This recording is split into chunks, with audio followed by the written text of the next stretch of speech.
Programmes tonight on BBC One. At 7 o'clock, Tomorrow's World includes a look at the dangers of driving. Barry, I've commandeered a vehicle. The old trick, eh? Eat the telly before I get a chance to nick you. It's a toaster. Dalek, you have been defeated. Surrender. You have failed. Insufficient data. Nazi ain't got no humanity. They're the foot soldiers of a Jew-hating, mass-murdering maniac, and they need to be destroyed. That's why any and every sumbitch we find wearing a Nazi uniform, they're gonna die.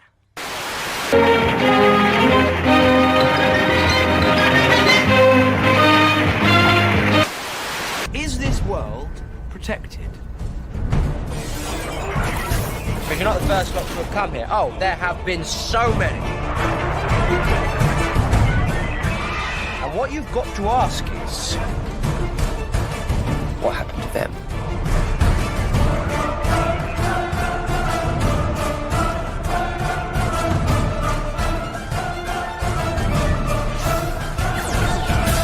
Hello. I'm the doctor.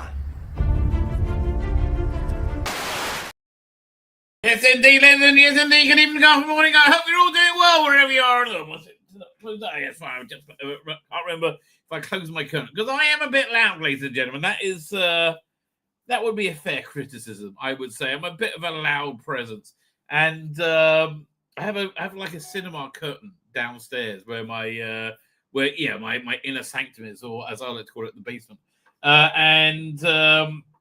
So right out there is like my TV room. You know, I can couches, can sit and watch the telly. Oh, I like to sit and watch the telly. And yeah, there's the curtain. Elliot, if I don't close the curtain, I'm very loud. Now, normally it's not a problem, but my wife, look, the weather's not very good, right? So my wife just came home. And I am like, well, not just came home, about an hour or so. And I am equally kind of out of it. The weather is making me crazy. I'm just like lethargic. It was super hot yesterday. It was like 30 Celsius yesterday, or 32 or 34. It's like ridiculous. And it went down to like 22 today, thank God. But it's so heavy. I'm just like, and my wife had a headache. So she came home, she collapsed on the bed. Not suggestively, ladies and gentlemen, sadly. I hope she took some medicine and is asleep. So I hope I'm not, because if I've left that curtain open, she might I might disturb her slumber, and then I would feel bad. I don't like feeling bad, you know. I think feeling bad is one of the greatest motivating factors in the entirety of reality. Right? It's that people will do anything not to feel bad. Right? It's really bizarre, other than be good. But they won't do that. They won't make that incredible leap, right? But you know, they'll do anything to avoid feeling bad. I'm like, it's so much easier to be honest. Right? I don't understand people. I really don't. I like, look, especially, you know, okay, I'll give you a little. This is not something you get on every YouTube stream. What happens when you die?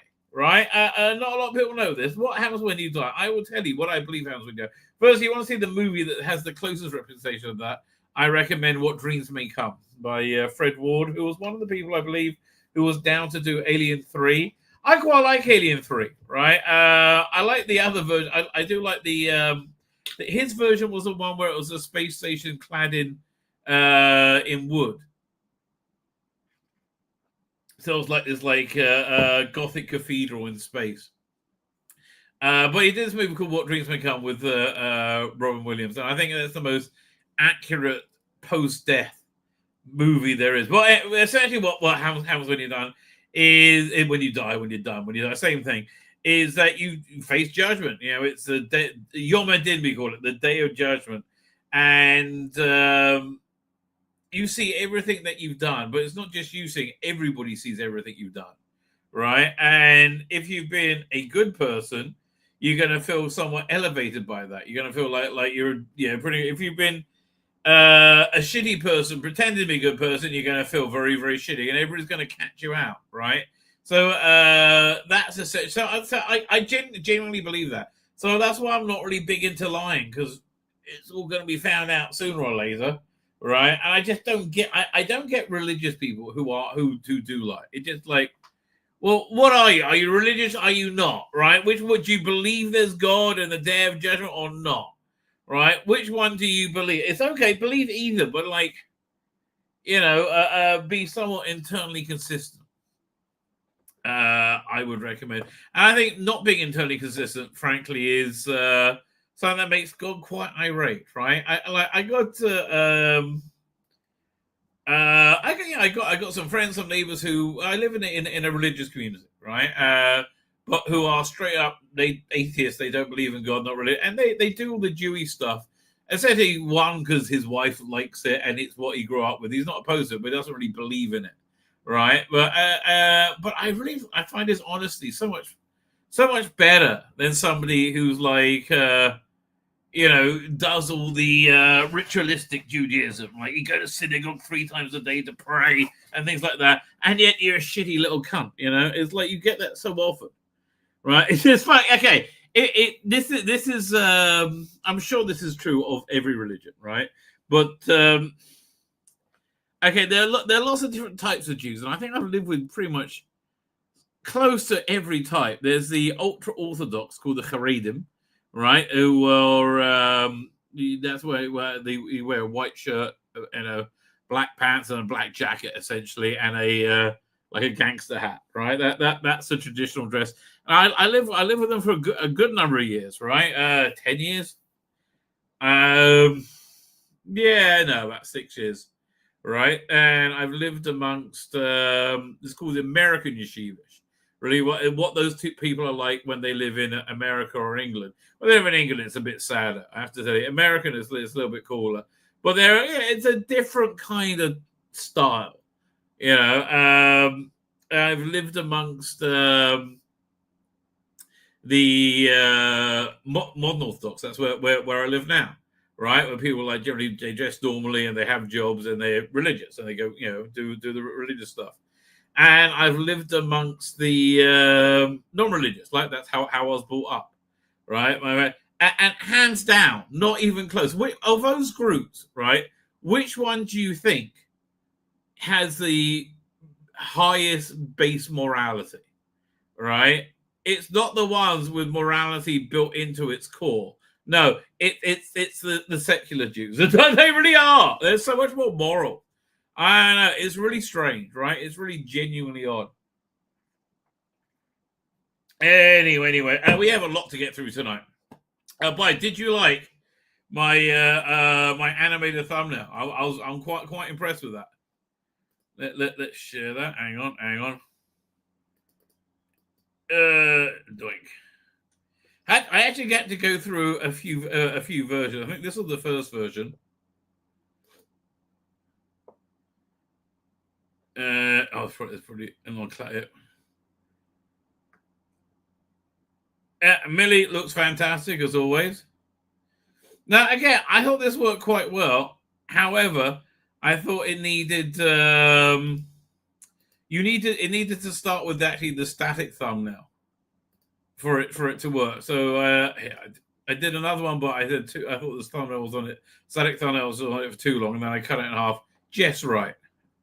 Here it comes. There you go. I mean, like I really like this technology. It's certainly doing the trick for me. And yes, this will certainly get Doctor Who's viewing figures way back up, ladies and gentlemen. Lost in Space here. We have to we got a lot to do. We've got a full preview of next episode of Doctor Who. I got one second. I'm going to do something else as well. And what about Andor? Honestly, this whole rate controversy, I don't really know where it came from. I saw the episode. I know the scene I was talking about. didn't seem like a big deal to me. Hit 1 second. It's Thursday. Hang 1 second. Oh, so hard to type without saying it. There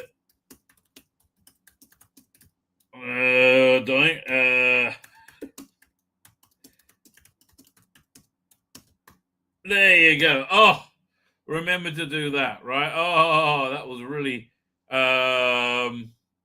It's so hard to type without saying what you're typing. But anyway, I persevered. Anyway. Yeah, look, I saw Andor. It wasn't something that like I was like offended by. Look, Star Wars has had scenes of torture in it, right? Quite a lot. Not always played for comedy, right? Princess Leia was tortured in Star Wars. Han Solo was tortured in Empire Strikes Back, and a cute robot was comedy tortured in Return of the Jedi. Right. So and look, Andor is not a show that's like Star Wars, right? It's in the Star Wars universe, but it's not. It's certainly not. It doesn't have the Star Wars flavor, right? And yeah, that's probably why the biggest problem Star Wars has right now. It doesn't know. It doesn't have an identity anymore.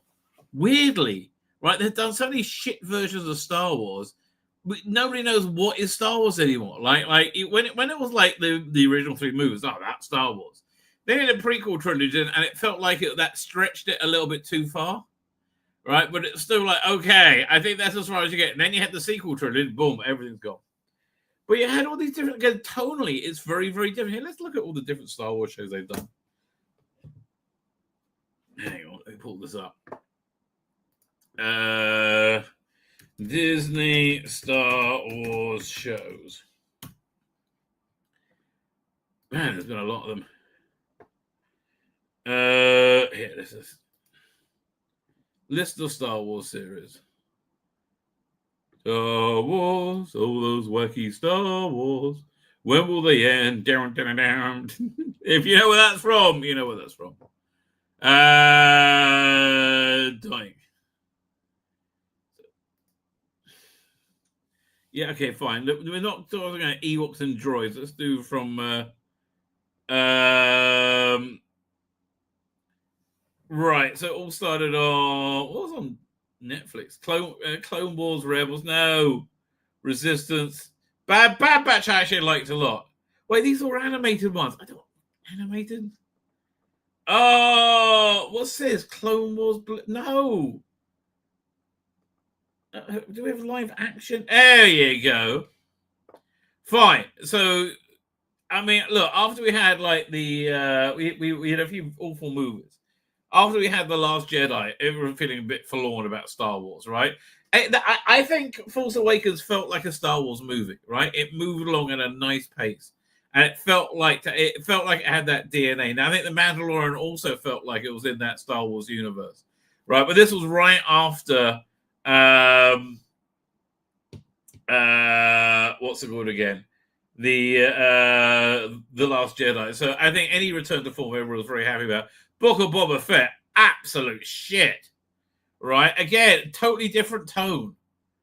It seemed to be rudderless. And then you had a totally different tone again for Obi-Wan Kenobi. It was like, firstly, Book of Boba Fett was kind of like a comedy crime thing. And yeah, it just, none of it really worked, right? None of it really worked. Obi-Wan Kenobi, again, was very angst-driven. You had like it was all about the angry black woman. Oh, what a shock. It was made in 2022. Right? Who's the stunning and bravest, bestest ever. 1 second. Then you had, but again, that had a much closer tone. So that was somewhere between Andor, and that was somewhere between Mandalorian and Star Wars. Right, then you had Andor, apart from you had all the Princess Leia shit, which was awful. Then Andor, which I'm sorry, the first 6 episodes were absolutely like a nightmare. Right, genuinely a nightmare. Oh God, it's hard to evaluate them, but it's much more of they're going for more of a Game of Thrones in space in Star Wars, I should say. Right, then you had Ahsoka, which. again, you thought was going to get that Mando vibe, but didn't. It just went shit, right? It like basically focused on a live action Rebels, which didn't really do much for me. Acolyte, again, totally something totally different. The Skeleton is something totally different. There's no consistent feel for what a Star Wars movie is now, right? But so Andor, like it in of itself, it's oh hey Millie, you get doing that again. It's not bad, right? And it does feel like it could take place in the Star Wars universe. It's just kind of it's got a totally different focus. It was a very like ground level Star Wars, right? Street level Star Wars. Anyway, the whole so I put it on last night. I think I'll watch the first 10 minutes, right? And then I'll probably get bored and move on to something else. I was amazed in that it held my attention for the full episode, like really genuinely. And I went back and I watched episodes 2 and 3, which are all the ones that have been released so far. And I enjoyed it, right? It zipped along. It didn't drag. I didn't look at my phone. Genuinely, it was good storytelling, right? Good storytelling that I was somewhat invested in. So it gets a lot of kudos for me for that. Absolutely. Like you don't see that very often. The story, man. I'm just saying, I could release this as a what's the name, as a video, but I got the wrong graphic up. Maybe I'll release a video. I'll just put a different Andor graphic over it, right? That might be the way I go. Anyway. As for the story, it says it starts off 1 year later. I don't really remember the details of last year that much. It was in prison towards the end of it, which I liked a lot, and then he escaped, and he went to work for the rebellion.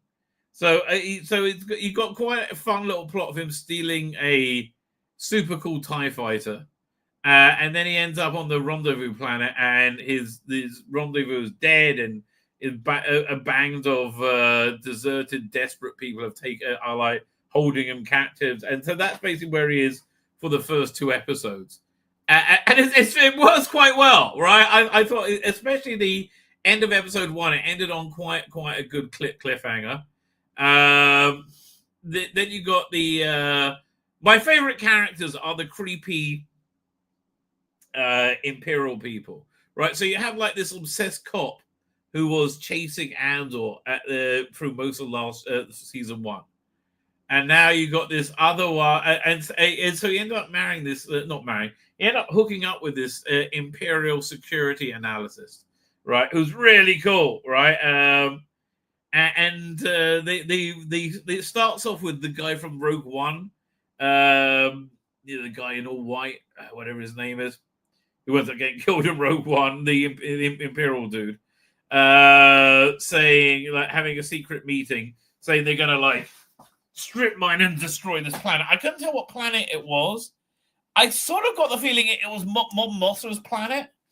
Right, it seems like it could, like, but I'll have to go back and listen to it. So they got this like final solution they're drawing up, and she's there with her boss, which I like a lot, right? And again with the Federation Gestapo like security minutiae of how I find that interesting. Anyway, so you had the sad sack who hooked up with her at the last year. You didn't know if they hooked up or not. No, they are definitely living together now, and it's got this weird scene where they have the sad sack's mother over for a meal, and eventually when her boyfriend, husband, whatever it is, goes out the room because she can't stand his mother anymore, says, "Okay, here's the deal. I'll make sure he comes and visit twice a month, and we can maintain relations, but you've got to stop being a cunt." Essentially, and again, that's a sort of like domestic scene, which I quite like. Like for me, it worked. And then you got this third. Is there any? No, you got a whole other thread with Mon Mothra, in this like on a swanky home planet, being with a daughter getting married, and I think having what's his name, good actor, the guy who played Callan in Big Finish as Callan. I can't remember his name. I do like him though. He's somewhat threatening them, and then Verada Sethu shows up at the end, looking super hot. Verada Sethu has been put through like a super sexy hot machine, right? I don't know how she got so hot, but she's definitely on my radar now. So that going on, and the rape scene here we're talking about, and again, I don't understand why it's a big deal because it fits into the ethos of this show, right? And I think it's no less Star Wars than anything. I mean, like, at least this is like competent in storytelling terms, right? So So there's the other thread is friends of Andor are on this planet illegally. They're illegal immigrants, I guess. And the the Empire is showing up to do an audit. And you get like, the evil Imperial officer essentially, like stalking this woman who's a friend of Andor's, looks very, very hot. And is it rape? I mean, he certainly wants to fuck her. That's very true. But I think he wants it to be like she'll just go along with it.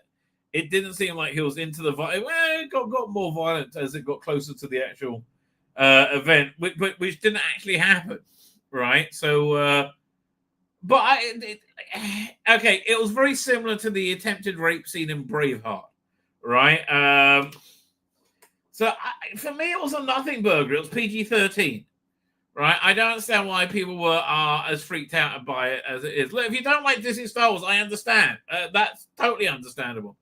But there's a lot not to like with Disney Star Wars, which I agree with you completely, right? A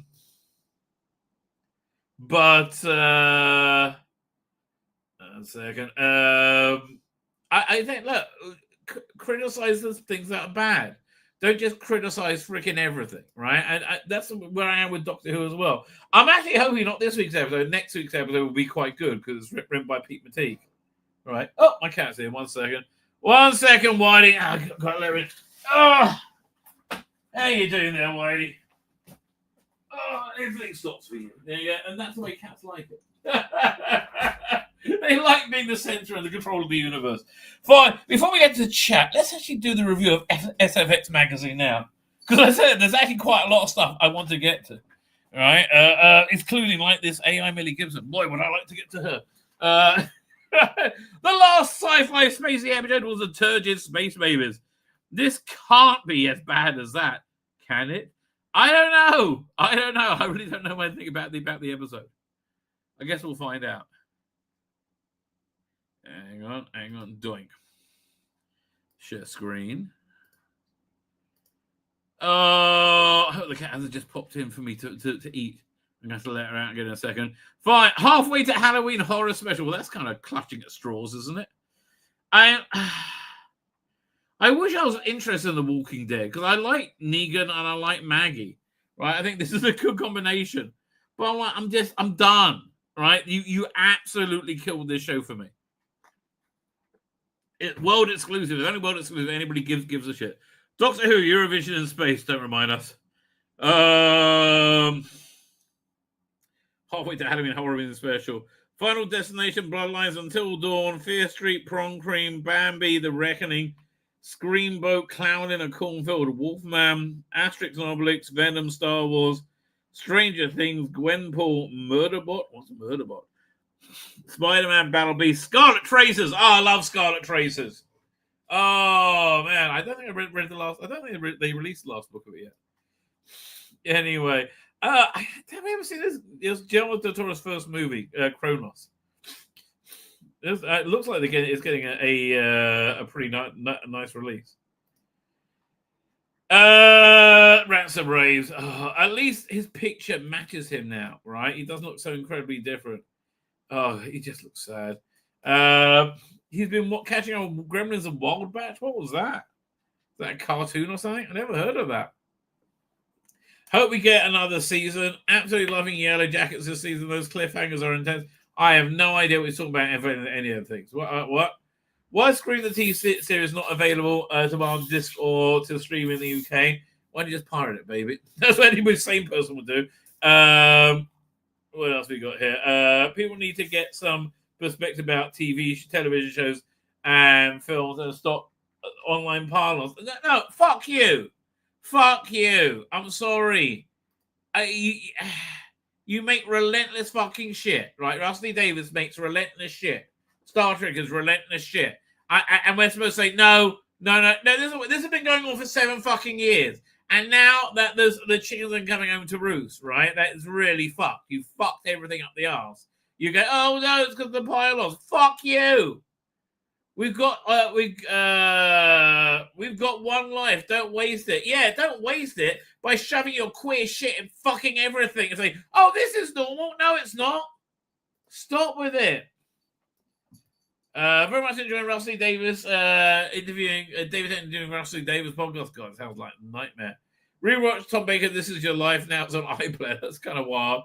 Like when Liz Sladen walked out. Oh my God, I love my pants, baby. Perversely excited for Eureka's Strange New Worlds box set of East German sci-fi films. What? Okay. Despite that none of them have an IMDb rating. Okay, whatever. Oh, come back. Thought Odessa was much fun. If Roger Waters directed Mad Max, okay. No, that didn't sell it to me at all. Courtney also is about Ian Pascal and David Hammond taking control of the bot. So am I. Frank, I really am. I mean, I hope it'll be good. I love Daniel Craig films. I like 2 of them. But we need to get back to proper escapism and bring back a hollow volcano of it all. Yes! Yeah, I think he's absolutely right. I really do. And I think that's what the Superman movie is going to be trying to do. Bring back some innocent fun. Run back Asterix this issue sent me back to the original. I must have got out how much I love those books. The names are low G. Yes, it is true. And the insanely woke Tara Bennett is saying, no, Donald Trump, no, Donald Trump. As miraculous as Wile E. Coyote surviving every one of the Canyon Falls, Coyote versus Acme getting saved from a corporate tax accounting death by Ketchup is a big win for animation fans. Can't wait to see it in 2026. Oh, you mean another show? You destroyed your industry that much that you can't make a TV show. Glad John Boyega very kindly calling out Star Wars. So fuck you, who only want white male heroes. No, darling, you go make your female sci-fi show, right? And then watch as nobody goes see it. Just as watch as nobody wants to see fucking Star Wars. Some things are male brands, and it's nothing to do with him being white, nothing to do with him being black. We all like John Boyega. He was fucked over by you woke cunts. Excuse me. And then you blamed us. Who only want to see white males and execs have terrible blinders about protecting their POC actors. Calling them POC is disgusting in of itself. Now, and you don't need to, lying to everyone isn't protecting them. Not making shit. How about not treating John Boyega like he was shit? Do you think that might have been a good idea? Duh. Well, what is this? Chris and Paul White's reunite that Martha Wells much loved the Murderbot Diaries. It's a series for Apple Plus. Well, Apple Plus normally has a pretty high quality. From May 16th. Let's see what's in the this thing. Was she in the Wire? Kind of get the feeling she was. Alexander Skarsgård. I pretty much like him and everything. Amy Pascal, David Hammond to steer James Bond franchise, and I think that's a good idea. Strange Things, Sadie Sink joining Spider-Man 4. Okay. So Ridley's got adapting Peter Heller's post-apocalyptic novel, The Dog Stars, with Jacob Elordi to star. I just wish he was doing another Prometheus movie. Or another season or 2 of Raised by Wolves. Colin Farrell back here. Colin Farrell, where is he? And talks to the star. Colin Farrell and talks to lead Luca whoever it is, Gardino's Sergeant Rock. Neil Blomkamp to write direct new version of Star Trek Troopers. That's just a bad idea. I mean, unless they're going to do something more accurate to the Heinlein novel, which I've got no idea about. Midsummer's Jack Ryan and Lee Cronin's The Mummy is what? Midsummer's Jack Rayner for Lee Cronin's The Mummy. Okay, he's going to be the mummy. I don't. Somebody else. I don't know is Mummy. Maggie Gyllenhaal's Frankenstein tale, The Bride, to be pushed to March 6, 2026. Showrunner Cosmo Jarvis signing on for Christopher Nolan's The Odyssey. It's a really weird. I guess I have to see trailers. I can't imagine being interested in it. Justin Lin to direct an adaptation of Keanu Reeves' comic Berserker. I like that Keanu Reeves developed that property from scratch to make be a movie franchise. Right? John Carpenter to score Bong Joon-ho's upcoming horror project. Really? That's weird. Okay. So Avengers Doomsday to star the cast of Fantastic Four and Thunderbolts, along with Sir Patrick Stewart and Ian McKellen and other X-Men stars. Okay, whatever. What can you do? Gwenpool. Although I have to tell you, the more I see comic book art, the more it's looking better. Right? I think maybe we might have turned a corner. Again, I'm out of comics. I'm never going back. But maybe they're better now. Maybe they're not woke shit. Predator versus series moves to NYC as Yutara meets Spider-Man. That's interesting. Spider-Man. What's this? Master Tech. Oh man, I do like these. What was it? Did this take me to it? Scarlet Empire Blood begins in the best of 2000 AD in May 4th. So this is Empire Blood. What's that? Out May 14th and 2000 AD in Prague 2432. There was another book of this I haven't read. This is a very good. The graphic novels are great. It's a very good adaptation of War of the Worlds and sequel to them, right? There's like 3 or 4 volumes. Let's see if I can find it. We'll go 2000.com. We'll go. Where's it? Shop. All right, come on, really?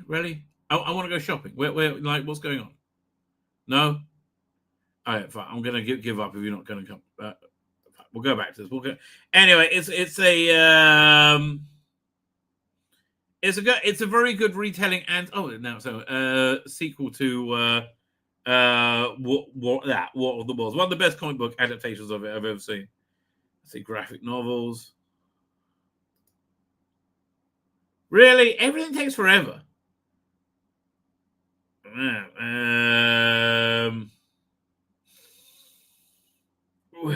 Do I just do a search? Maybe Scarlet Traces. Scarlet Traces. Yeah, Volume 1, Volume 2. They ever doing Volume 3? Oh, yeah, no, I got Volume 3. Then it gets to the 60s, which is kind of fun. And fine, so it hasn't had the volume that completes it yet. What's this one? Scarlet Traces, an anthology based on what's out of stock. That's interesting. This is what's it called again? Prose. That is an interesting idea. Came out of it. If I knew it was around, then I would have gone. I'm not going to get a digital edition of it. Anyway, I do like Scarlet Traces. That's pretty good. What's this Star Wars thing they got coming out? Star Wars. 7th of May. Couldn't be the 4th of May. After going on the previous little scene stories, the last year's Battle of Jakku, Alex Segura is now teaming up with Phil Noto on the 4th volume. So they're restarting it. Okay. I see they're doing it post Jedi. Yeah, they're doing the gap between Jedi and they're doing it in Mando timeline, which makes sense, right? What is this?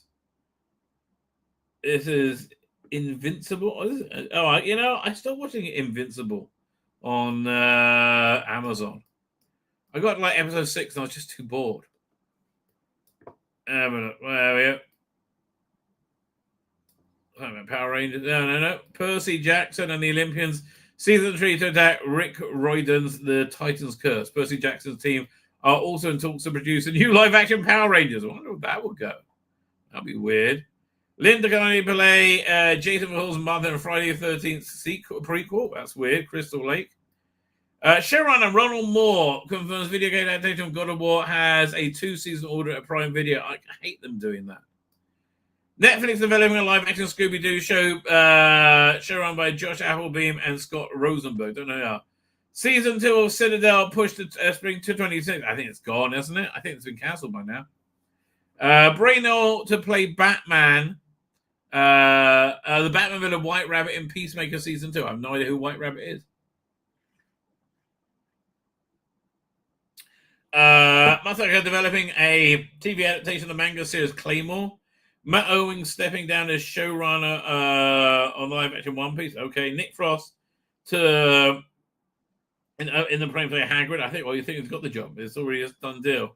Sci-Fi renewing the arc for season 3. I don't know what happened in season 1 and 2. Don't really care. Last thing I watched on Sci-Fi, I think, was Defiance before or after Battlestar? I think Defiance was after Battlestar Galactica. Right. Yeah. Arachnid Adversaries. What's this? Web spinners and parasites duke it out. Spider-Verse Venom. I don't really care. I say that about so many things in this magazine now, which I basically just get to do this this review. Countdown to Stranger Things. When is it coming back? Does anybody know? Yeah, but no one knows when it's coming back. That was a good show, Stranger Things. Bruce Glover. I have no idea who that is. I guess it's the guy straggling whoever that is. That Sean Connery? I think that's Sean Connery. Yeah, man. I mean, again, I really like both these people. I'm so done with this IP. I haven't watched it for years. I don't care about it. I know nothing about it. Like, I guess once you leave an IP, like, it's very hard to bring people back to it, right? I can't imagine returning to this. I just can't. It would just be too weird. Do like Negan though. I like what name the actor, whatever it is. Thought it was good casting in Watchmen. Marching back into Manhattan. Okay. Again. Who's that? More like What We Do in the Shadows. Gang leader Bruegel. And what does the Dharma Lisa Emery have planned? Nothing good by the looks of it. Those people look weird. No Friend O' Mine. Meet the director of The Clown and the... Oh, who cares? No. That's a good special effect, but no. Taking the Mickey. So yeah, they've done a horror Steamboat Willie. That's weird. That was out of copyright. But okay. It's just weird. I don't understand, but okay. I guess the Winnie the Pooh one did well as well. Deathloop. Okay. This has finally got my interest. What is this? Director Matt Palmer gets to hack and slash the it girls of Shady Hill High School for Fear Street Prom Cream. Okay, well, yeah, I'm always excited to see two attractive looking ladies facing each other, looking like they might start making out, right? I think I could go along with all of that. Wolfman, okay, fine. My erection's gone now. What movie was this? Which version of the Wolfman? I like the one with Benicio del Toro. Oh man, another thing that's going to die dead. I don't think it's going to be that bad, but I'll watch it on Disney Plus. But I'm not going to cinema to see it. Are you crazy? I don't think anyone's going to go to cinema to see this. 2nd of May. Good luck. Again, look, once you kill a franchise, you kill a franchise. People don't go back. It's almost speaking of killing a franchise. Hi there. This is Gina Dawson, a lady with a penis, or I think as we call them now, a man, right? Although I don't know. Does this man have tits? I'm not sure. Well, I got to go to my medical expert on this. Where is it, Doink? Oh, there are no chicks with dicks, Johnny. Only guys with tits. That's a very good point. So, look, Juno, I'm so happy you got this thrill of a lifetime. But I think it's a bigger thrill being forcing everybody to say you're a girl, right? I think that's what you really get off on. And I think like making children part of this weird kink is unacceptable. Like, look at me, I'm a lady. Oh, I'm a lady in the TARDIS. Oh, I'm a lady in the TARDIS. Okay. Well, obviously you are. I mean, Supreme Court says you're not. But being a lady in the TARDIS. Okay, Lilo and Stitch, now they made a live action version of that. I guess. Look, you do a Minecraft movie, people turn up to it. Swig that magic potion and step into the ring for Asterix and Obelix, the big fight. Is this a game or is this a movie? It's on Netflix, April 3rd. Oh, well, now you're talking. Now I've already paid for it. I'm interested. Who is she? She seems reasonably attractive. Ahoy there, British writer talks pirates, genre and optimism. Okay, well, it's a very good picture she's got going on there, I have to say. What's her greatest hits? Anything I ever heard of? Newman has spent a lot of time playing vampires in LARPs. Oh, okay. Catch you later. The girl at the party you don't want to talk to. Out of this world. Take a spring break that's out of the world. Travels to galaxies and back end. Sofa thanks to the epic. So it's saying movies you could watch? Is that what it's saying? I don't really understand. So go check out the Alien movie that came out recently, and Deadpool, and that what? Is it saying just check out these movies? Well, Planet of the Apes was good. Avatar, fuck off. Yeah. Alien 49. I mean, I'm more interested in the bootleg fan-made Alien 3 4K. But anyway, Sinners. So this is a new movie by Ryan Coogler, who I don't know who's in it. Anybody I recognize? Haley Steinfeld, Michael B. Jordan. I doubt I would ever see this movie. Like what's it even about? Sinners is a second-rate it is a second R-rated horror movie after Note to be shot on IMAX cameras. Chris Nolan gave it up. Meh. Not interested. What's it, The Ugly Stepsister? Well, that's weird. And yeah, is this in a cinema or is it download? What the hell is this?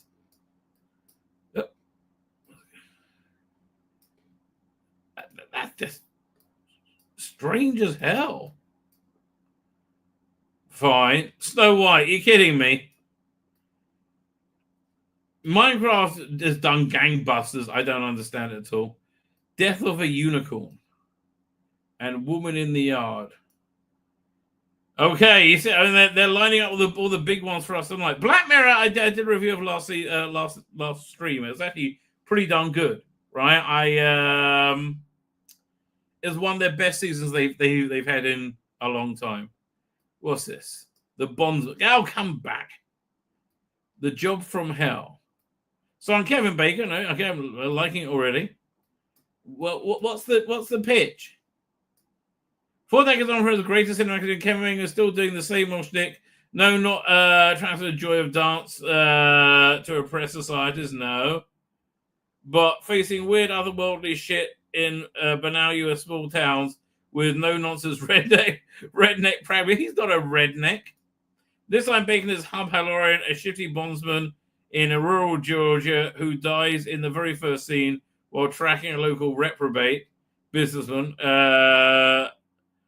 Hub was destined for hell, fine, whatever. but the devil had other plans for him. It sounds very similar to Brimstone, which was a show where like 112 souls broke out of hell, and the devil recruited the main character as ex-cop who killed the guy who murdered his wife to track them down. It only lasted like 12 or 13 episodes, but it was a good little show. This is not a good little show. Oh, it's a piece of shit. It's a self-aggrandizing piece of shit where it's basically Seth Rogen sucking his own dick. I've just watched the first 3 episodes of this, and again, I found them all pretty darn good, right? Oh man, I was so good at this. If I could, right? Oh man, what was it? It's in Dublin, Glasgow, Manchester, Leeds, Birmingham, and man, that looks pretty darn good. So Andor, yeah, I already spoke about. I liked it. I was surprised how much I liked it. I was not amazed how much I liked it, but I thought pretty good. David Cronenberg, he got a David Cronenberg set. Well, that's going to leave you messed up.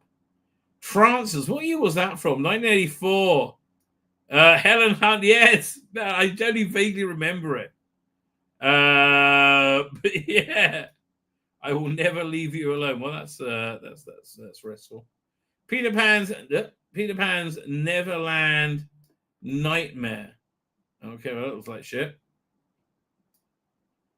Okay. Freaky. Okay, if it's got Pedro Pascal in it, fuck off. And boy, Last of Us is about to fall off a cliff, isn't it? Captain Marvel directors Anna Bolden and Anna Fleck follow up the MCU mega hit. It wasn't a mega hit with an old-fashioned anthology. Freaky. Oh, fuck. No one's watching this ever. Fuck. It's on download. Yeah, have fun with that. How did that get made? Oh, really? How did any of that get made? And of course, Free Waka. We all wanted a bit more Free Waka. Free Waka is out now. So rush and get it. What is it? Download as well? The House of the Devil. All right. On Blu-ray. From 15 years ago. Night Train Murders. Four-Sided Triangle. Yeah, this is why I don't buy this magazine anymore. There's nothing out that I'm interested. Section 31. Oh, would you like an anal fisting or to watch Section 31? It feels about the same thing. Depends how much you love Star Trek. The Devils. Okay, made for you. I'm scared to think what that would be like if that was for me. None of this interests me at all. No, nothing there. No, doink. Chuck Wending. Oh, woke fuck. Chuck Wending. Right? Kill the Republicans. Fuck you. Oh, fuck you. Star Wars. Lego Star Wars. The Force of Creativity. Yeah. I mean, I guess if you like it, I guess. But it's just not really my kind of thing. I'm worthy of it. Hey, Chuck Wending. Fuck off. Ultimate Wolverine. Okay. Metamorpho, the Elephant Man. Yeah, you see, this type of artwork seems to be on the way out, like the simplistic stuff. It really does seem to be replaced with more like cool-looking artwork now. Mytech the Mighty, volumes 1 to 4. Blimey, they're all out now. I can't imagine. I mean, I guess I grew up with. I'll be into it. Assassin's Creed Shadows. Oh god, this looks like fucking awful. Woke shit from Big Finish. I hope it does very badly. I think that actually looks quite good though. All right. There you got a little quiz. Megan 2.0. What's it coming out? The next issue. Oh, where is it? It doesn't even say give the date now. Oh yeah, on sale 21st of May. Megan. Oh, Megan. Objects of Desire, which I never had. Oh, this is also cool.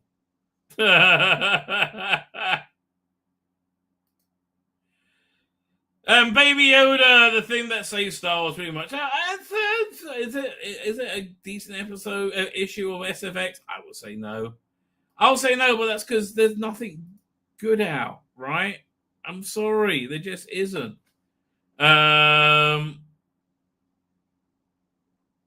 Okay, Millie, you just take it easy. Fine, let's get to the chat a bit later than I wanted. Then we'll start looking at Doctor Who. Oh, geez, how you doing? I have to disagree with you about the Andor. Apparently, they had an R was seen in, and like, yeah, it didn't really bother me at all. It was actually, it was quite good. Yeah, I will say that. So after Lux last night, the 3 fans are perhaps the worst representation of us. Well, we've spoken about this a lot, right? And we will speak about it more because there's more material coming out about it all the time. But I think they were the representation of the fans that Russell Davis wants, and then they're awful, right? And they are awful. Russell, look, unfortunately, Russell Davis has somewhat teamed up with a cabal of the worst people in humanity ever. So, and now those were the Doctor Who fans he was promoting or showing off there, right? So, yes, exactly. I would say, I don't know, Russell. I just can't wait for this era to be over. Like, enough already. Darren M, is he doing Darren M? For full animation, Millie, head over to see Rumble. Oh, yes. I put it on my channel. But Ethan Bogart, who will be in and out of the chat. Lonnie is here. How you doing, Lonnie? Thank you for joining us. I am reading your Doctor Who episode. This is the next one. Right, season 14, so I can review it on Saturday night after the piece of shit I'm going to be watching from Russell Lee Davis. What's that on? We did Broker. Yeah, Space Ghost Assassin by Lonnie. I'm reading it this Sabbath, so very excited to finally get to it. What am I up to? Is as a sort of as it's all stunning and brave to let the Disney Star Wars now tackle sensitive subject matters while the Last of Us season killed off its Eki band like in the games. Oh, Eki thought I haven't even seen episode 2. I've no interest really. I think I might give it a miss. And I thought episode 1 was pretty darn good. They should have cast Sydney Sweeney as Sue Storm. Not sure. Maybe somebody wants me to do her as the female Silver Surfer. Yes, that will happen, right? Has Tzvi taken care of the cat first? Cats rule the planet. Cats do rule the planet. That is true, Eastland. And good for us. To sleep, a chance to dream in that in dreams what can come. Well, for that sleep, what dreams may come. I do recommend that movie. That was Archie Collin. How you doing, Archie Collin?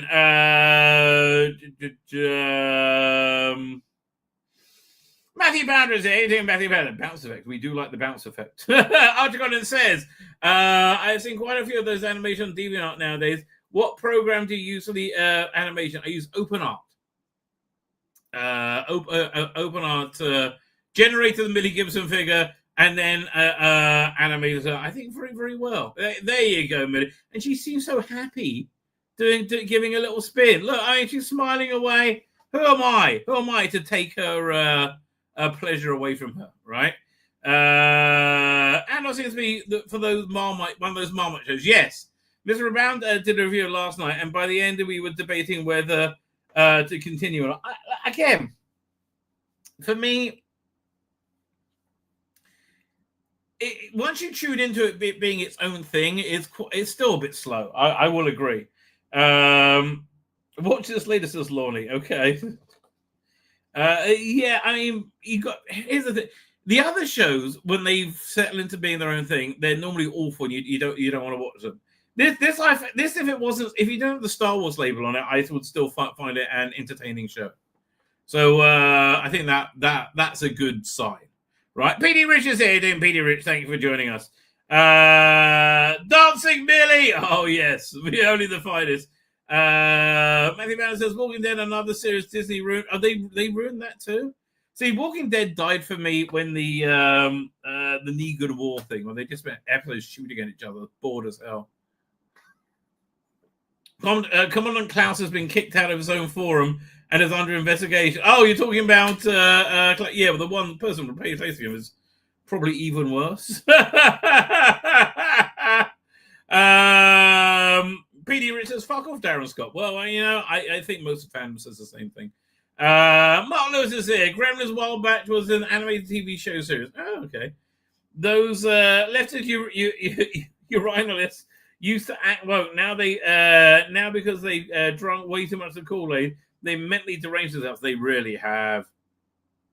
What's that? Neil Blomkamp making a movie. And honestly, they stopped him making movies. It's just good news for me, right? He did want to do an Alien sequel.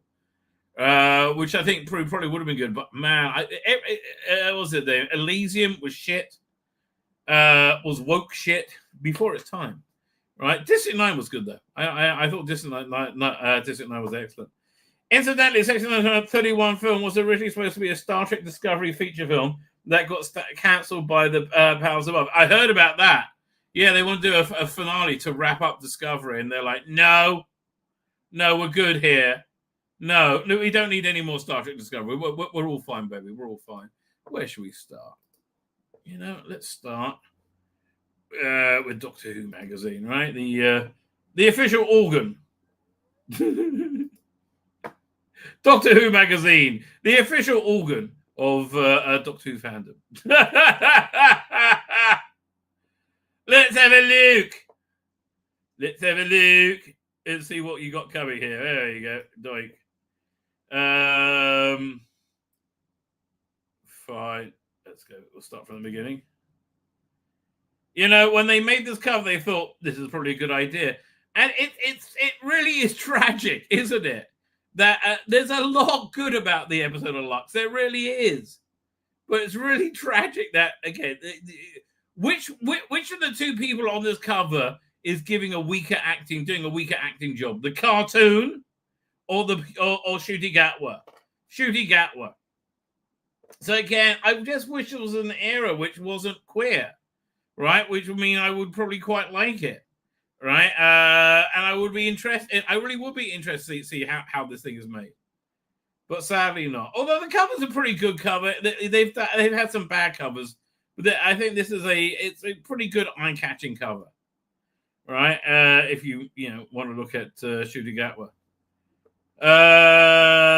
Pull to open. Oh. Let's see what he has to say. Jason Quinn is Jason, right?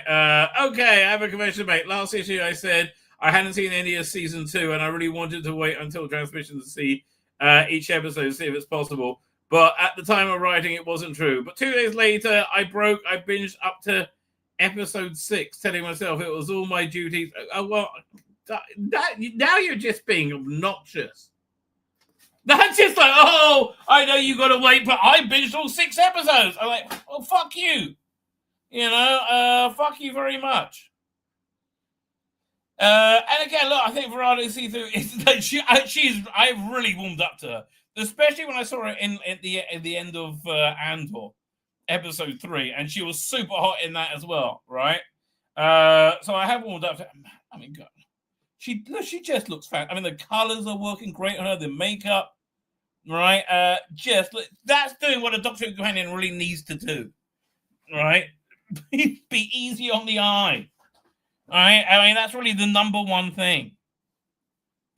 Again, it's just so sad. So sad it's in this era. Right?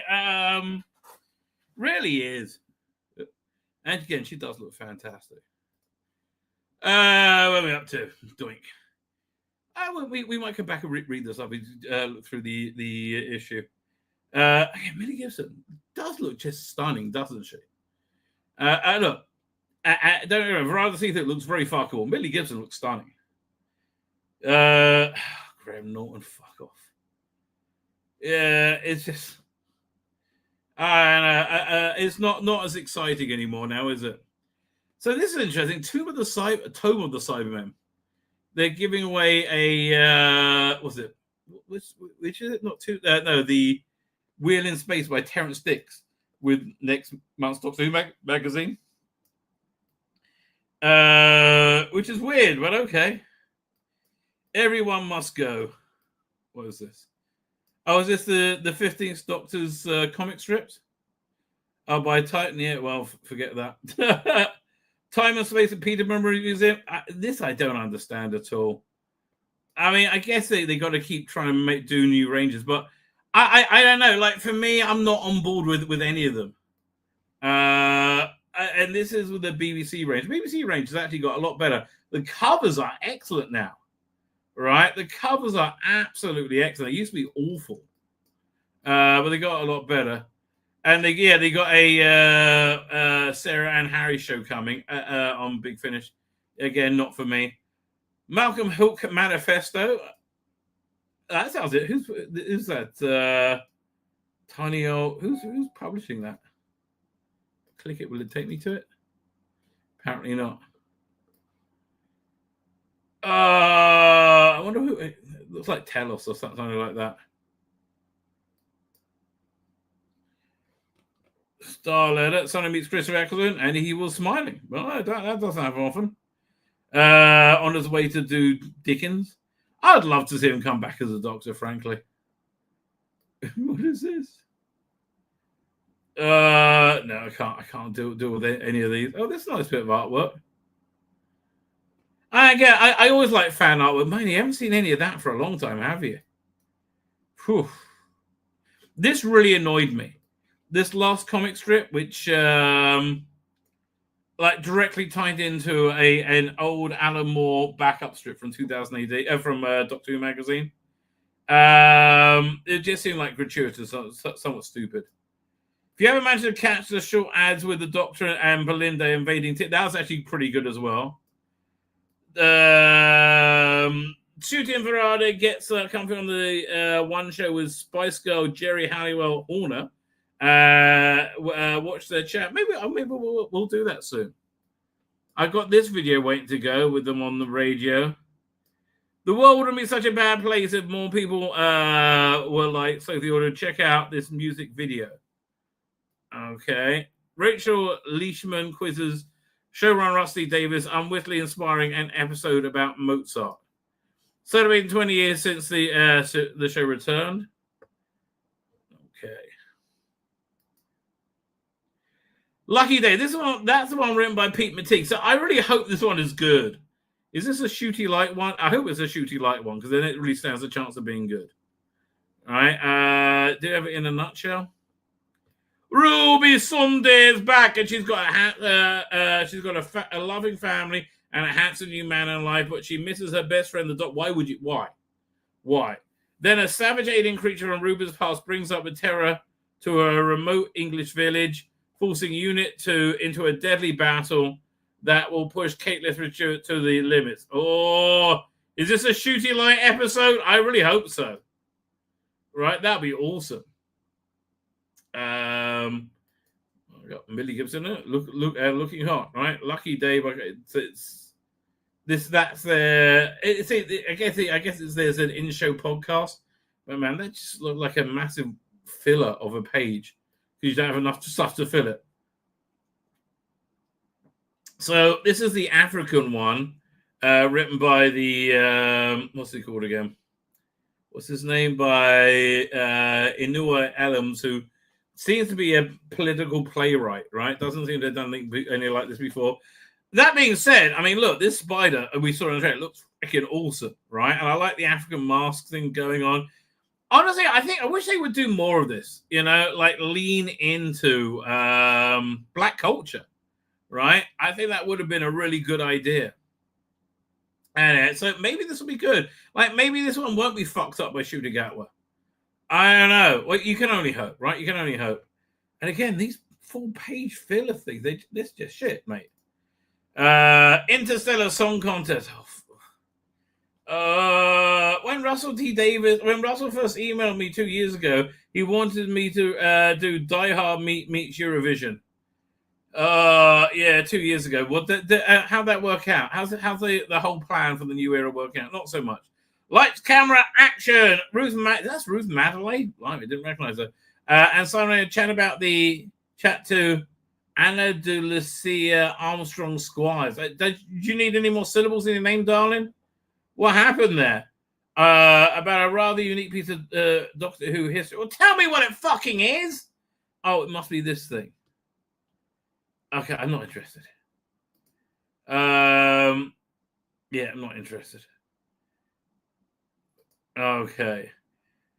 Peter Hall, the director of season 2 opener, The Rebel Revolution, and The Return of Ruby Sunday, Lucky Day, talks about to Lisa Gledhill about monsters management and creating moments that the kids will remember. You know what? I think he's done a great job.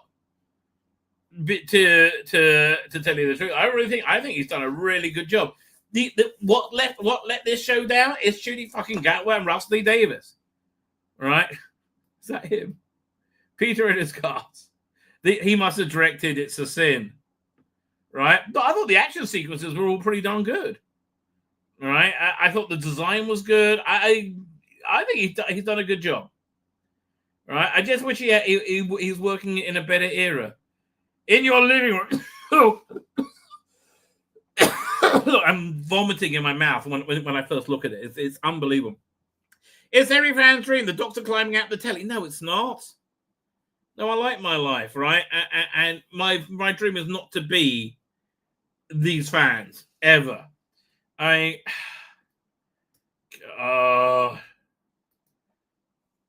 Space for all. Well, not with you fat cunt. I think it's incredible the work that Doctor Who is doing, seemingly effortlessly. It's very, very forced to include representation and diversity of experience of experience on screen without making a real conversation about it. You make massive conversation about everything, says Steph Lacey. I'm a disabled actor who uses a wheelchair. I was cast as Robin in the script who is in a wheelchair. Well, that's a bit of luck then. Which doesn't come that way regularly. To cast a genuine wheelchair user is another step because, you know, people don't like to act nowadays. But it's also then for it to have a key part in the storyline to be something that's just part of the experience. I've been thinking about the only reason that this episode was set in Miami in 1953 is so they could talk about how bad white people are. Right? That's the only reason. And with Ruth Medley, who plays Unit Scientific as Shirley Ann Bingham as well, having such a big, amazing part. She had a wheelchair adapted, and the TARDIS has been adapted. The TARDIS now uses this space generally to welcome everyone. Oh, fuck. How about welcoming normal people again? Would that be nice? Do you think that would be an idea? No, that'd be crazy. Guiding light. Rusty Davis talks to passionate fans, playful gods, and the nature of reality with Paul Kirkley. You have a weird. Again, this is just filler. The whole thing seems like lots of filler this month.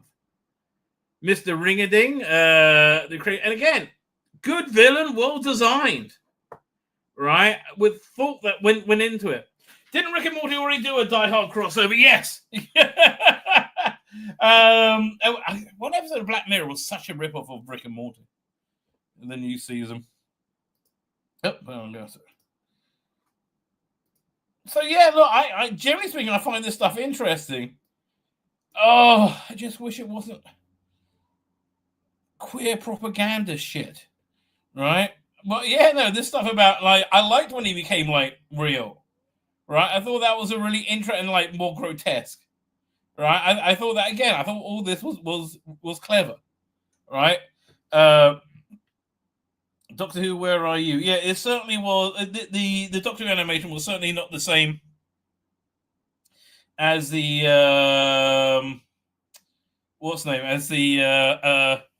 Mr. Ring-a-Ding animation. It's much more Scooby-Doo, right? Oh God, I hate that. Honey, I'm Thelma. For God's sake, can you take an opportunity one time not to be gay, ever?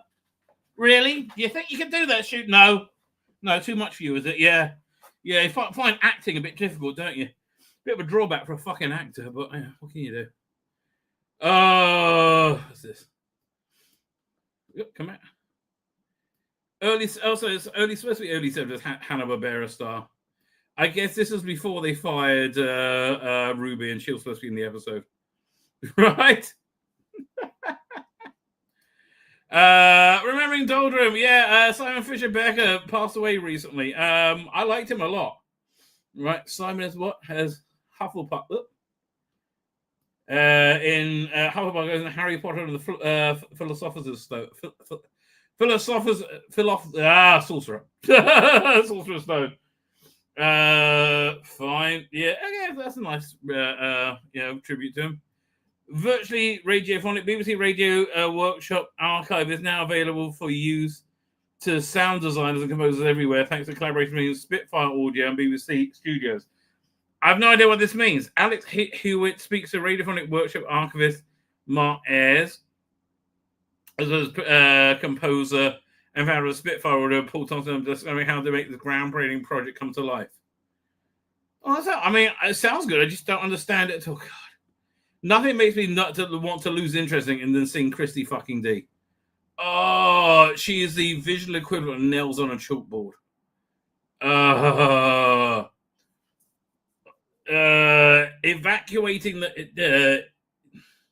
Excavating the past, not evacuating the past. For the past few years, classic Doctor Who has been showcased at Riverside Studios in London, where many of the stories for the Hartnell were recorded. And most recent story to be shown there was Tomb of the Cyberman, hosted by Gareth. Okay, so it's like a fan of it. But man, there's some stuff about current production Doctor Who there, but not much, and a lot of filler in this issue. There's just a lot of filler. I don't like Time Space Visualizer at the back. Nicola Bryant. Well, Nicola Bryant to play.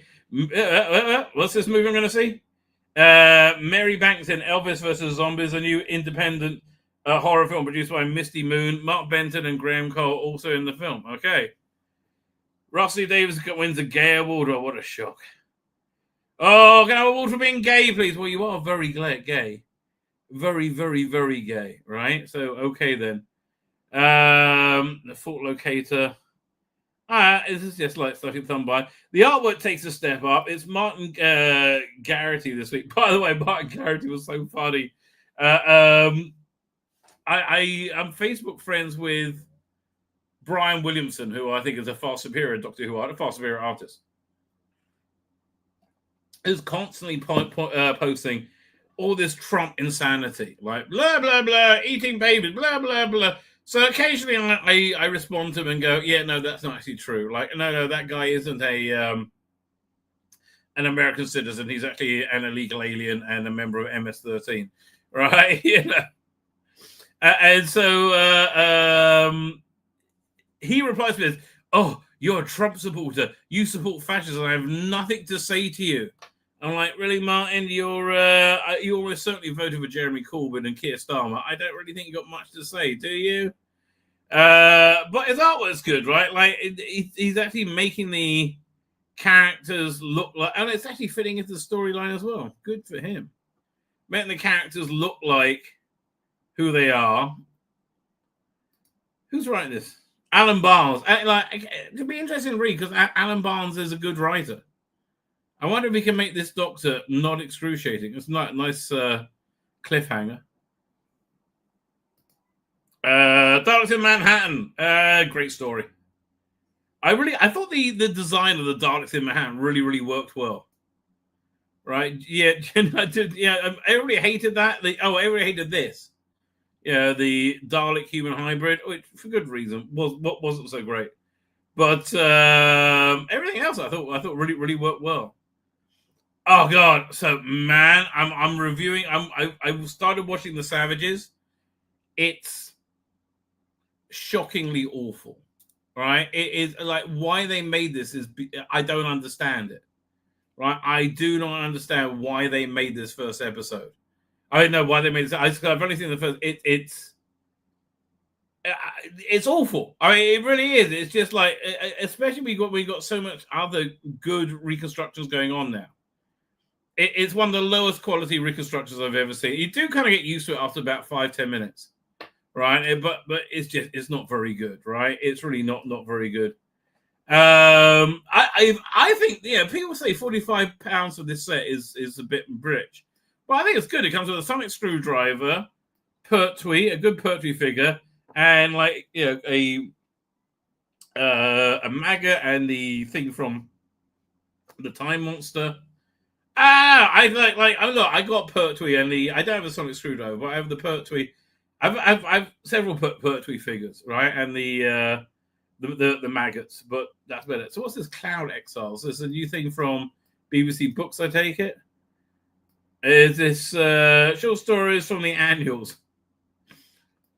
Who's reading it? Maureen O'Brien, Jeffrey Beavers, Katie Manning, Matthew Waterhouse, Janet Fielding, Toby Longworth, and Tim Trelaw. Oh, interesting.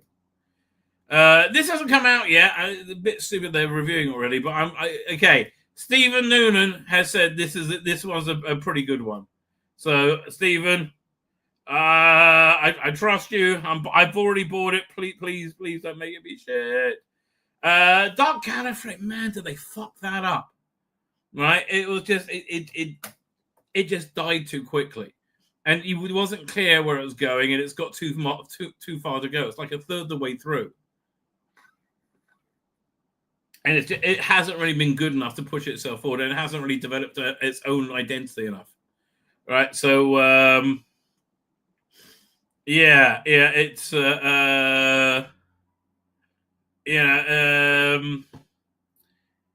it's just not good, right? It's so, and they're doing 24 releases with this, right? They should have, and they really should have done something so it was more solid.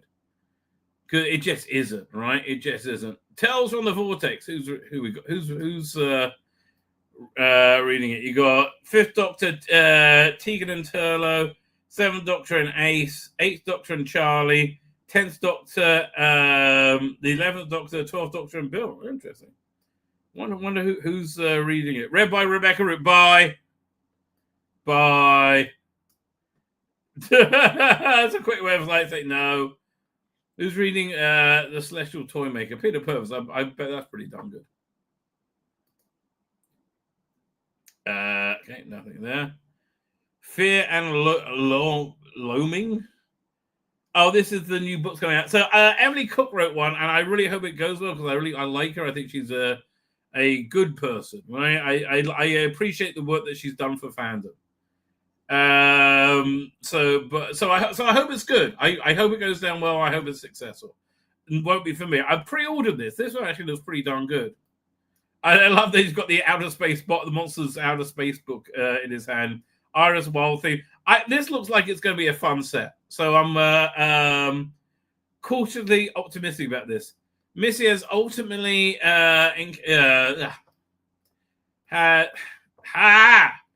Missy has an untimely encounter with an old doctor, one with an eventful history in the expanded universe. Okay, so that's weird that they're just going over what the Seventh Doctor did in the New Adventures. War Doctor John Hurt was revealed as a morally compromised doctor. John Turturro now plays a character, and audio reflects on his most memorable campaign. I would read that as well. Okay. Man, just Hook just didn't interest me at all. The truth about Mrs. Slut. The truth is we don't give a shit. No one does. I like Anita Dobson, but no one gives a shit. So there you go. That's Doctor Who magazine for this month. Is it recommend? No, I don't know. Not really. Right? Not really. Let's see what Rusty Davis has to say. He's got quite a bit to say in this issue. As we make our way through the new season, Rusty Davis shares the logistics of some last-minute changes. I mean, again, why couldn't you have edited out the top? Was it Planet the Incels or that nonsense? And you know, it was low-hanging fruit. That's easy to to not rub in people's faces. Okay, Belinda once lived in a very different house. We were mid-transmission. Yes, we're mid-transmission, so I can now use this page to the kind of running commentary because although we have tons of behind-the-scenes footage and Unleashed, oh god, I can't watch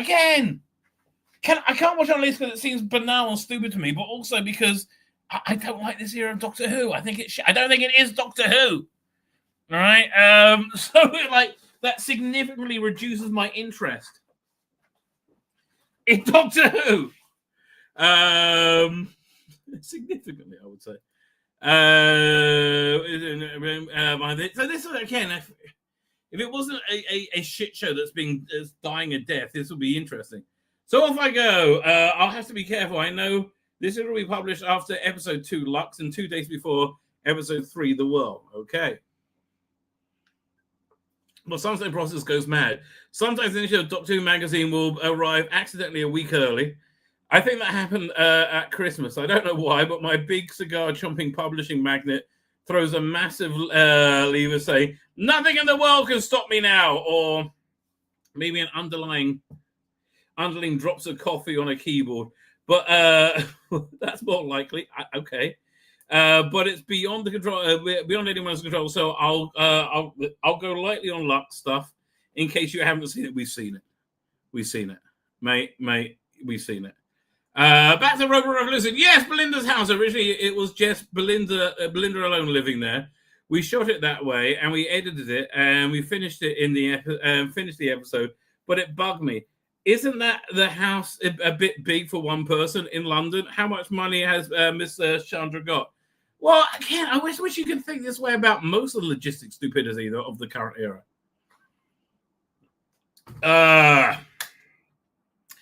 I worry that it undermines her. We're establishing a hardworking NHS nurse in 2025, but you could have gone roller skating Turby in that kitchen.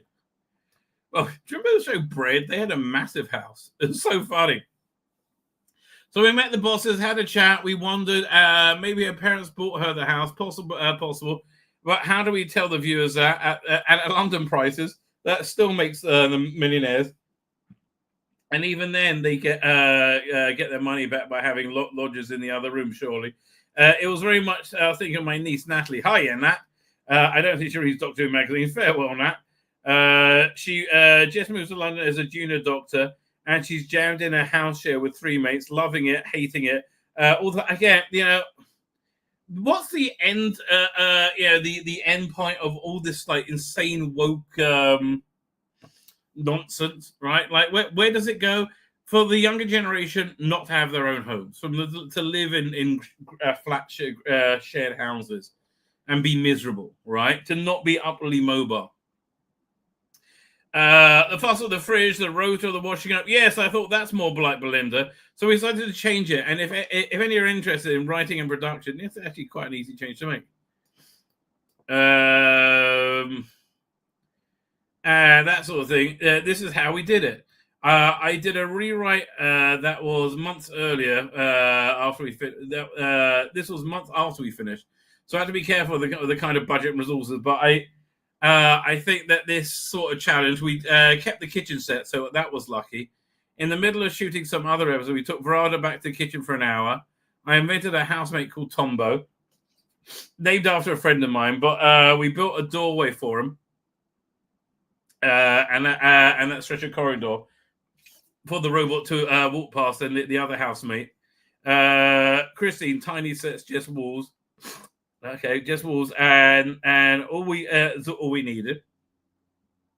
I added a line for the robot. Residents will remain in their rooms. And earlier Christine shouted an extra line. Will you keep it down?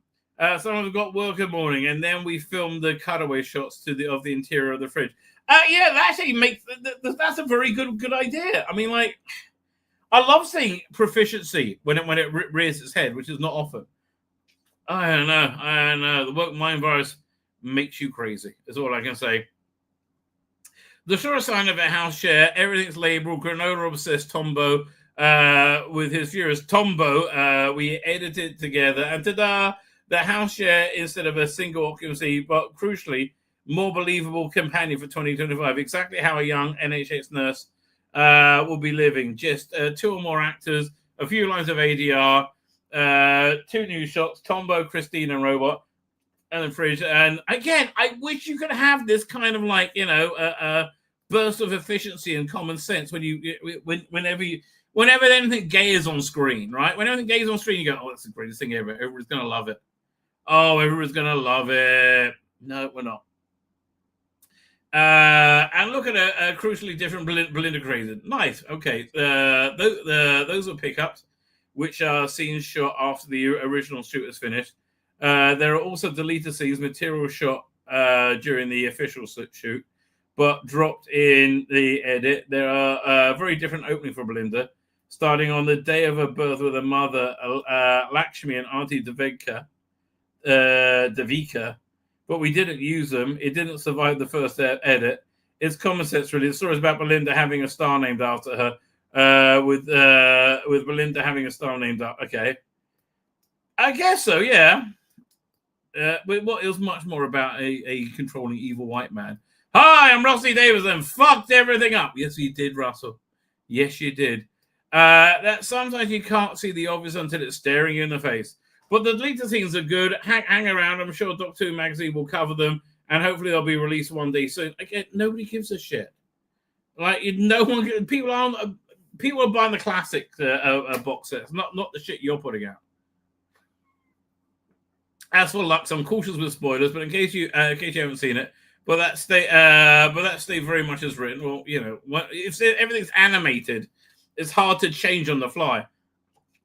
The greatest production run was the cinema in Miami. It only existed. It was only in Miami to say how terrible white people are. That's the only function it served in the story. All right? Which, whatever. Even as we discussed it, way before the script was written, it was a big ask. So I had separate plans in my head. Move it to Blackpool in 1950s. That would have been way better. Nice, salty, atmospheric. The diner will become an all-night greasy spoon with factory workers being in shifts at 4 a.m. Love a greasy spoon. Me too, actually. Renee might have been a bit more lonely with a halo of steam coming off the tiny chrome urn. And she wouldn't have been called Renee in Blackpool. More like Rita. So all those plans are turning. I handed the script over to the location where I said, oh, it's exactly like that old cinema in Penarth. Perfect for Miami. We can use that. Yeah. Again, I do like it when they come up with inventive solutions for problems rather than just throw money at it. Contingency plans aren't needed at all. More to come next month as the running commentary continues. You want to tell us about what you think about the ratings there, Russell? Because I don't think they're going as well as you thought they are. More to come next month as the running commentary continues. The truth about Noctis in kind. Our long history with Orisha, Duggadoo, the occupant of the vault, and the issue after that, the finale reads at sight with the Dispossessed, the Seekers, and the very surprising novel, a terrifying Mysteries of Bone Place. Sounds like gay porn. And so much more to come. As my professor used to say, stay tuned. Who was your predecessor? What was that? Rusty Davis? Oh, I mean, John Nathan Turner? I don't know. So let's find that interview. This, like, pointless space filler interview. Like, what is going on with this? This must be, like, bits left over from an old interview. Oh, God. This is really the nadir of Doctor Who. Well, no, the nadir of Doctor Who was all from 55. That's always going to remain the worst part. Oh, you smug little fuck. Hi, Russell. Tell us about the inspiration for Lux's fan scene. Yes. What were you thinking, you fucking moron? I love Galaxy Quest, the 99 sci-fi comedy name-checked in the script, which the cast of a cult sci-fi TV show are drawn into a real interstellar conflict. Yeah, I think that's fantastic. Again, it didn't show it showed fans in a really positive light. Right, it didn't talk down to them. So okay, whatever. And the most joyful moment is when they discover it's all real. I wanted to find the level of joy for Doctor Who fans or people who are discovering the Doctor's real, and also how much they're prepared to give for him. I hope the fans will love it. Now I think this was intended to be a loving tribute. But I think it's supposed to be a loving tribute to awful people. So, you know, that didn't work so well. Right? Oh, man. Russell. You know, You need to like all of fandom, not just your little corner of toxic fandom. Oh, it's queer, so it's all good. Stop. Isn't it complaining? Dr. DJ Guru Nanak said, isn't it exhausting complaining about this show every day for 6 years? XD. I wouldn't complain about it if it was good. I'd much rather be talking about good Doctor Who, right? And I do that quite a bit, right? I love that people come up with every reason why you shouldn't point out why something is shit, because it's transparent. And DJ Guru Nanak that you just don't want to point out this shit, and you don't want me to point it out accurately, right? So get over it, mate, is what I would suggest you. Having followed the idea of Doctor and Belinda becoming fictional constructs, there's a neat rug pull in which it's revealed they're the real ones and the fans are fictional. Right, it's like Plato's cave, complicated allegory about reality and perception, where we're on where the shadows on the wall and the Doctor is real, and I think it's very probably true, don't you? Until the middle of the end credits, there's another twist of the fans come real life boys and girls after all. They're saved. They're like, well, it's just a bit of fun, I think. Do they have families, or do they just haunt Doctor Who conventions forevermore? I don't know. I'm looking forward to the day where it won't be popular to cosplay as them. Oh, they really were quite excruciating, right? There seems to have been quite a moving love letter to Doctor Who fandom that isn't beyond also poking fun at a little general fun at the more annoying bits of fan culture. Yes, pointing out that when you make shit that fails completely, I understand why that would be annoying. But people like us live in these people's heads 24/7, right? I'm sorry the Doctor Who you're making is failed shit, Russell, but it's failed shit. We had a bit in ADR where Robin says #RIP Doctor Who. The words have actually been said on screen. I love it. But it's also Robin who says, I met my best friends through this program. And that's the point. It had to be done with love. Yeah, but again, the fans you're focusing on have no love in them. They're like the worst people ever. Do those two sides of the coin perhaps reflect your own inner dialogue as a lifelong fan? Absolutely. But that's fandom full stop, not just Doctor Who. You should try being in my family. Following the Welsh rugby team, it's the nature of fandom is love and disappointment, followed by more love. Yeah, more disappointment right now. In Lux, the story introduces another of the Pantheon gods, another bad idea. Right, another one of Russell Lee Davies' many very bad creative ideas. They're terrifying and powerful. These gods are also quite fun and playful. Can you imagine Mount Olympus of this pantheon? Yeah, it's called Sandman. We've seen it. Where would that be? Probably a Chinese restaurant somewhere, or a what a kind of collection of people. Mr. Ring-a-Ding, Maestro, Toymaker, Sutek. Oh, that wasn't Sutek. I like the fact they're all vastly different. They don't look like each other. They're all different genres, all different styles. I absolutely love Mr. Ring-a-Ding. Joel Collins was walking around in a Mr. Ring-a-Ding t-shirt, and I think it might actually wear a bit of. I might actually wear a bit of merch myself. That's how much I love it. It was a good character. It just again, you have spots of goodness or greatness in a sea of shit. It's still a sea of shit, mate. He's probably quotable Doctor Who villain because you like doing the voice. No, everything's forgettable, Russell. This has been a real failure. I've already credited more than any other character. There's a great vocal performance by Alan Cumming. Certainly better than the last time I was in Doctor Who.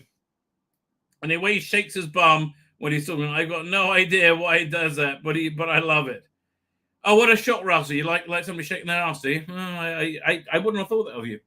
One of your greatest strengths as a writer, that's leaked out through your ears, is the way you sprinkle philosophical ideas about humanity in your scripts with such a light touch. There is no light touch coming from Russell D. Davies' scripts nowadays.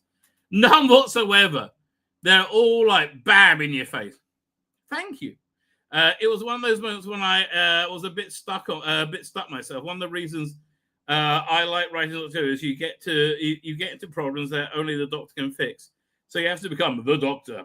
I love the mental gymnastics of that. I'm not sure I knew when I went into the scene how they were going to get out of it. Okay, had to find a way from what scene they're talking about. I hate the Harbinger thing as well. So stupid. A bit with the people trapped in the celluloid echoes. The other very sapphire still photograph. Oh, that's right. I hadn't thought of that. Yes, you had. But I think you're telling a story about the film. You're a story about film. You're naturally going to do that. Well, that's a fair point. And again, I just hate how they became more three-dimensional. And then there's a tipping out to previous Doctor Who work with the line, we're 60% water and we can still drown, which calls back to 2006 Tooth and Claw. I knew I heard a line like before. A little nod, yes. They're both episode 2. They're both second season.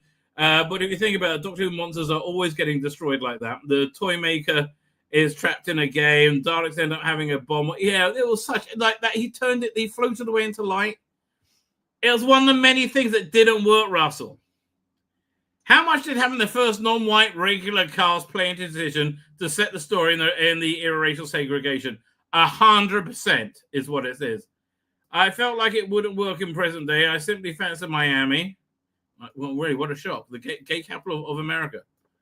So strange you fancied that, Russell. Did you go for a bit of research, maybe? Right? Okay. To be absolutely honest, at one point I did think if the race element threatens to overwhelm the story, you could just set it in Blackpool. You would have been much better for setting it in Blackpool. You would have been much better. It felt right and proper. I know it does to you because you have nothing going on in your fucking life and you're looking to feel like you're a good person.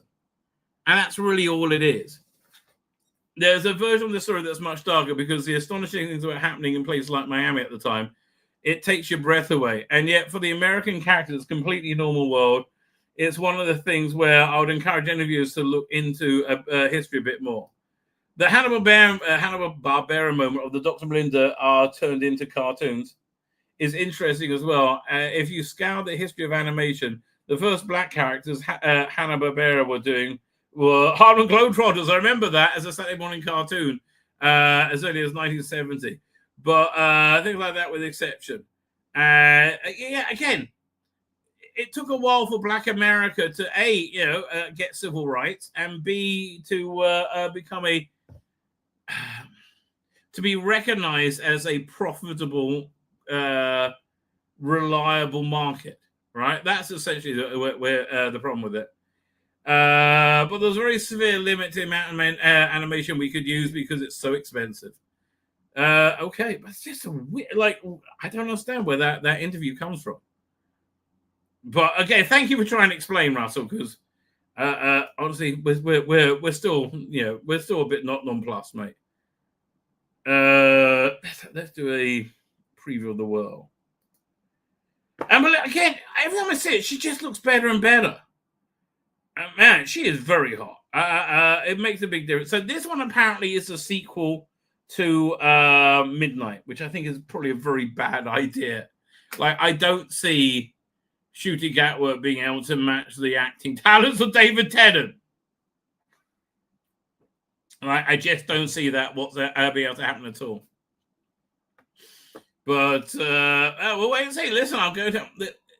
If he's not in it much or he's not mincing around, then okay. Anyway, my favorite thing right now is looking at the viewing figures afterwards, which are atrocious.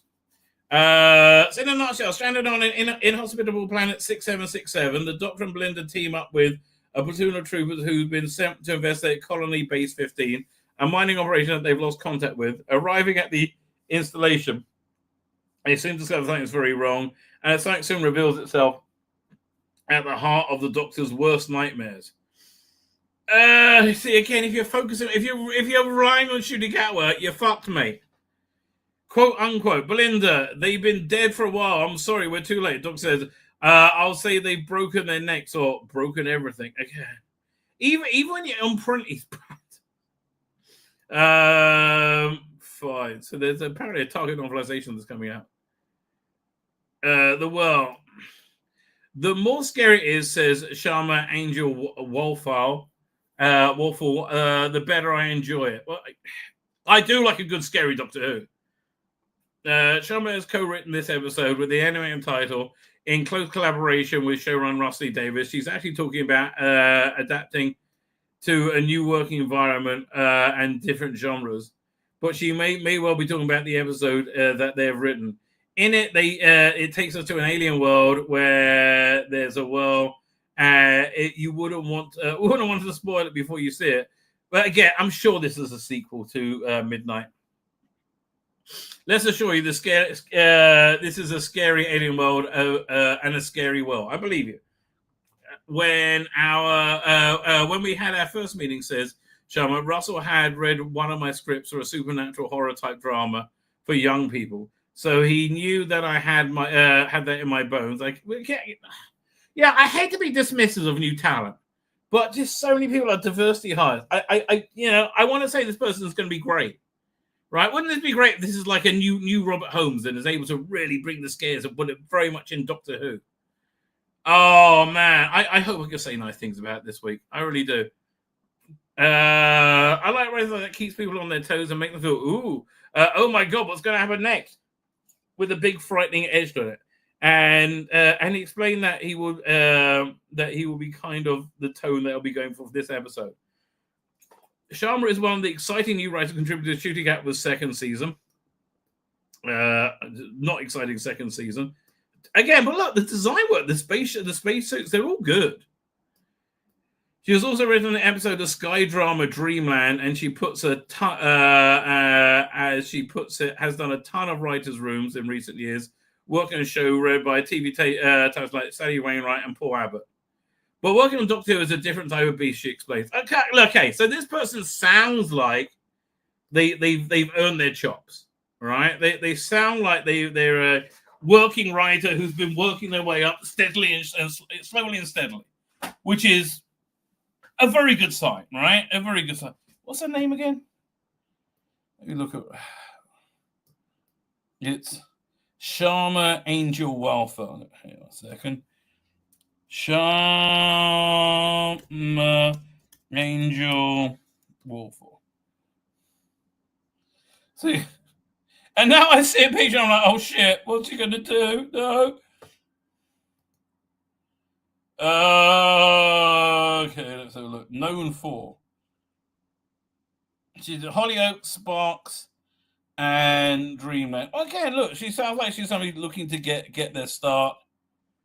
I'm not gonna, even though, right? When I see what she looks like, I go, oy vey, this is going to be another political activist playwright.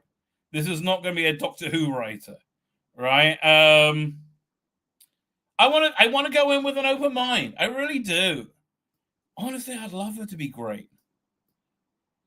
But we're going to look through a different type of beast involved, explaining how she came involved in the writing of the episode. I was already working with Bad Wolf and Jane Tranter on an original piece, so Jane knew my work and recommended me to Russell. And then I had my interview with him, and I thought I was just going to have a great chat with Russell. So he'd known my work, and then whatever. But it was incredible because synergy, creatively back and forth, even in the interview. Well, again, that's always very good stuff. Right. Where are we up to? I totally lost my space. Out my place.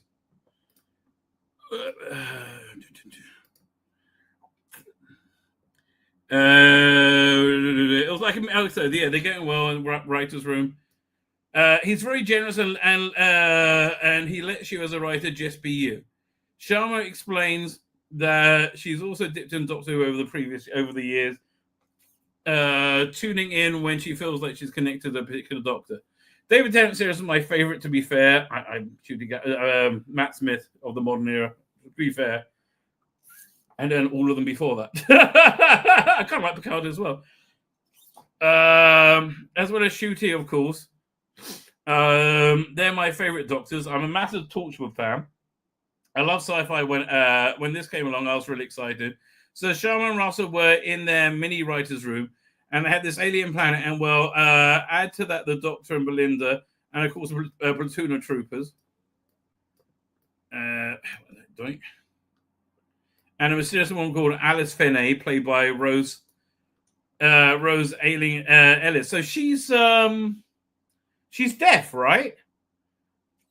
So she can't be the one taken over by the midnight thing, because it's all about hearing and speech, wasn't it? I don't know. I think that her being deaf is going to play into it somehow. It's a big production with a tense and chilling tone, along with a creeping, building sense of paranoia. That's the story of my life, mate. I haven't written something as fast-paced as this before, says Sharma, but I absolutely loved it. The adrenaline rush. There you go, Ray, writing something this incredible. Like this is incredible. I'm sure, again, I wish I'd know Malice, and I really hope it's good. I will be much happier with fuck me, that's a great episode of Doctor. I was, again, when I watched Andor yesterday, I was shocked at how much I liked it. Remember, the elation we had when we saw Picard season 3? Oh, could you? It's unlikely we're going to get something like that, but still. Sharma's work meant she didn't get to go on set or meet the cast. That sucks. And she hasn't seen the episode yet. She's going to have a screening party when it's shown on BBC One. Well, that's interesting. So she doesn't know quite how it's all turned out. Producer Phil Collison has a pretty good idea, he reckons. It's definitely one of the best episodes we made so far. Okay, you always say this about everything. High praise, and you can't lavish enough praise on Rose either. It is really dark, but it has Rose in the middle of it, delivering the most beautiful performance that will break your heart. I doubt it will. That elevates it. And people will really grow and care across 45 minutes. 45 minutes is just too short, I think. Right? It's too slight to tell a decent story, or at least it seems to be to me from what they've done so far. You have to wait and see if, in fact, the character is deaf, has any bearing on the plot. It must do. Right? It must do. The part wasn't written for an actress whose death explained to it. It was Andy Pryor who had the idea to cast Rose. Russell thought about it for 5 minutes, went, oh my God, that's the most brilliant idea ever. Is it better than having Shooty Gatwa as a Doctor? Because that was one of the worst ideas ever. All right. And he had to do a bit of rewriting just to introduce the hologram explanations that we put in there. I don't really remember the hologram explanation. We haven't seen it. That's why. So Rose can sign. Okay. And the Doctor can sign back at her. And we didn't want to put up subtitles in a standard kind of way. We want to do it differently somehow. Good for them, but trouble is, when you move out of the standard storytelling devices that we have, it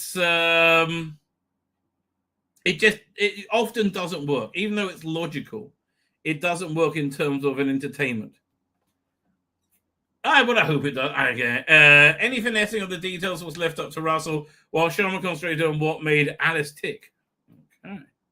I just concentrated on the character being true. She said everything else on that side of things didn't need to affect me because she's still a character and she kept true to character, as opposed to differentiating too much in my mind. If you know what I mean, I don't. With her experience wrangling storylines into existence, Sharma is an ideal candidate to deal with some more challenging elements of the script. Without giving too much away, the mechanics of what's happening in the world involve some high concept ideas. Luckily, as tradition in Doctor Who, the Doctor's laser traveling planet is on hand to clarify the nuts and bolts. It's a little complicated, admits Sharma breezily. That means it's going to be incomprehensible to the normie. They got me optimistic for this. Like they're like, oh, this actually sounds like yeah.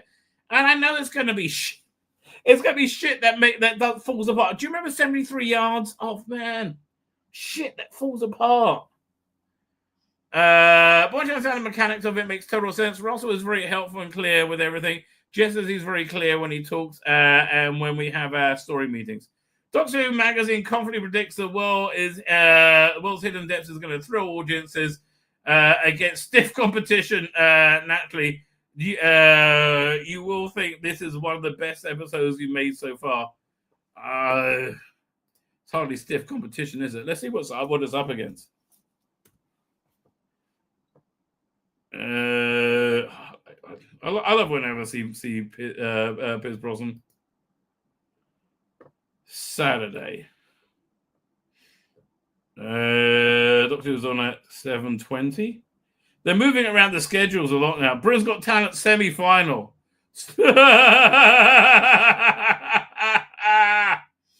Good luck, mate. Fuck me. Oh, that's bad news, isn't it?